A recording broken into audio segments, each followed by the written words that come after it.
morning students. So today I am starting a new chapter, chapter 3, plant growth and development. In plant growth and development, only the portion which is there in the syllabus, so that is only the plant growth regulator, auxin, gibberellin, cytokinin, ethylene and abscisic acid. So we will not discuss other part of the chapter, only we will discuss plant growth regulators.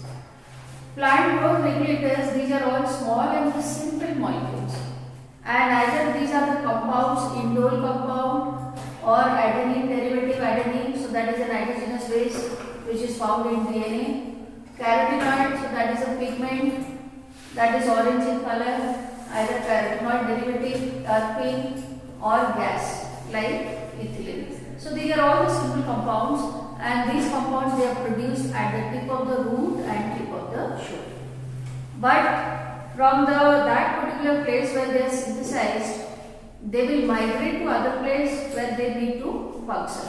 So they are produced at one place, then they are migrated to other place to do the particular role. Then either they are divided into growth promoter or growth inhibitor. So all the different type of the growth hormones, we call it as phytohormones also. They are divided into two categories. One group of hormone, it is helping in the growth and development, and another kind of the hormone, so that is inhibiting the growth.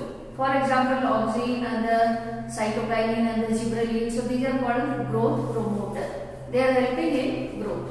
Whereas for example, abscisic acid and the ethylene falls in both category. So these are called a growth inhibitor, which can stop growth. So broadly they are divided into growth promoter or growth inhibitor. Now how these growth hormones or the growth regulators they were discovered? So that was also accidental. Charles Darwin and his son Francis Darwin, they were observing canary grass.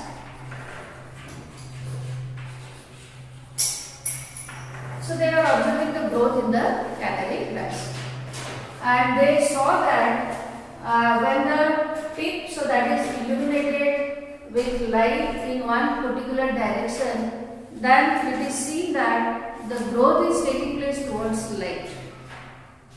So they found out that, they discovered that at the tip of the canary grass, growth hormones or the phytohormones they are produced, and these phytohormones, when they are illuminated with light from one single direction, then the growth is taking place towards light. So that was accidental. The discovery that was accidental.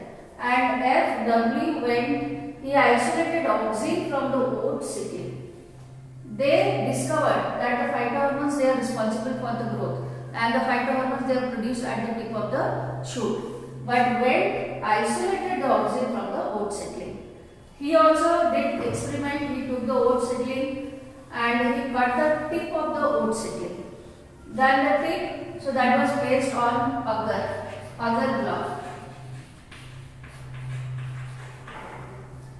Now the agar block, so that is separated, and the agar block, so that was kept on at the tip which was cut. The tip portion, so that was cut. Now this tip portion that was kept in on agar block, so that the hormones which are there in the tip of the polypeptide, so that can be transmitted to the agar. Now we are keeping the agar block on the cut tip of oat seedling. Then also when it was illuminated from the light from one single direction, then the growth was seen towards the light. So that means the phytohormone which was there on the tip of the oat seedling, so that was transferred to the agar. Here from the agar it is transmitted to the oat seedling. Then we can see the growth which is moving towards the light. So this is about the discovery of phytohormones. First hormone, that is auxin, and auxin is available either in the natural form or in the artificial or synthetic. So natural auxins are indolacetic acid, indobutyric acid, and synthetic auxins are NAA, naphthalene acetic acid, and 2,4-dichlorophenoxyacetic acid. What are the functions of auxin? There are many functions of auxin. The first one is initiate rooting in stem cutting.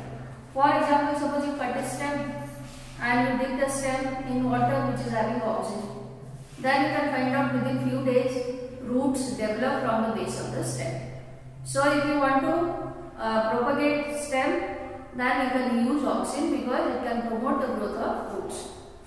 Then flowering in pineapple. In the pineapple, it is also promoting flowering because if number of flowers will be many, the number of roots will also be many. So it is helping in flower formation. Then it is preventing the fruit and the leaf drop at early stage. For example, suppose the leaf and the fruits they are not mature and they fall down. Then there will be less number of leaves or less number of fruits. For example, suppose you take mango and you can find out that if there is strong wind, then most of the flowers will fall down. And if there will be no flower, the flowers will fall down, then the number of fruits will be less. So it is preventing premature fall of fruit and the leaf. But it is favoring the abscission of mature leaf and the fruits. Mature leaf and the fruits, they are falling down. And auxin is helping in the process of by the formation of a layer which is called abscission layer. And the abscission layer, so that is present in between the branch and the stalk of the fruit or the leaf. And abscission layer, so that is a layer of dead cell. So the contact is lost between the plant and the fruit or the leaf, and then ultimately you can see the mature leaf or the fruit, so that falls down.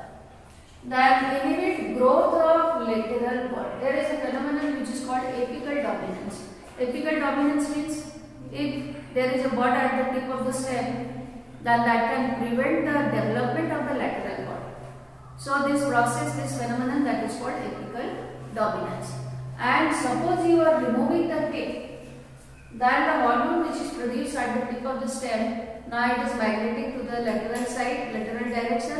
Then you can see the lateral bud they are developing and the branches they will develop from the sides. Okay.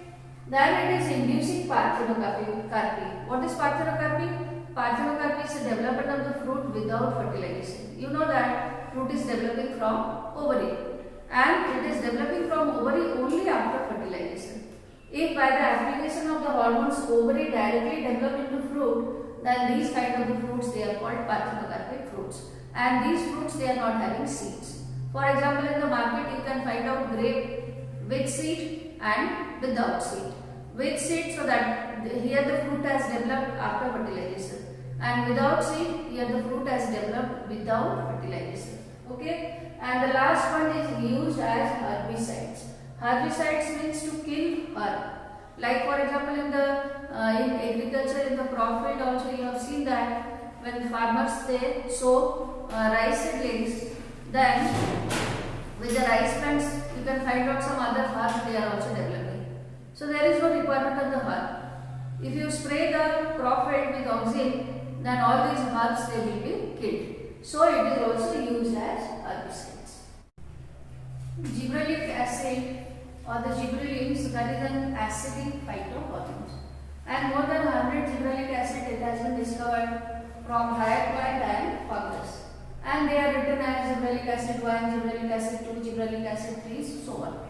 The first gibberellin which was discovered, so that was gibberellic acid 3. And also these phytohormones is also having multi-purpose role. First one is to increase the length of grape stalk. Grape, you have seen that if the stalk of the grape will be long, then it will be easy to tie. Because in the market you have seen that grape or other small fruits, now they are tied when the stalk is long. So it can increase the market value. Then gibberellin can allow the fruit to remain on plant for a longer period of the time, so that for example the apple elongates and improves its shape. If the shape is good, then also the market value will be good. Delay senescence. Senescence means aging. Aging of any part of the plant, so that is delayed. So for a longer period of the time, if the aging of the fruit is delayed, then the fruit will remain on the tree for a long period of the time. Then you can find out there is more growth of the fruits and the shape is also better. Then store carbohydrate and sugar in stem. Sugarcane, you have seen that we are obtaining sugar from the stem of sugarcane. And if the stems will be longer, then more amount of the sugar can be stored in the stem of sugarcane.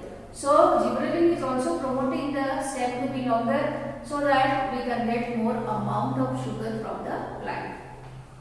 Then early seed production in gymnosperm. In gymnosperm, if the plant that is sprayed with gibberellin, then the seed formation, so that is becoming faster, and we are getting more amount of seed. Then internode elongation in the beet and the cabbage. In the beet and the cabbage, actually cabbage, what is edible, so that is actually leaf, and the space which is there in between the two nodes, because the leaves are developing from nodes. The space in between two nodes, so that is called internode.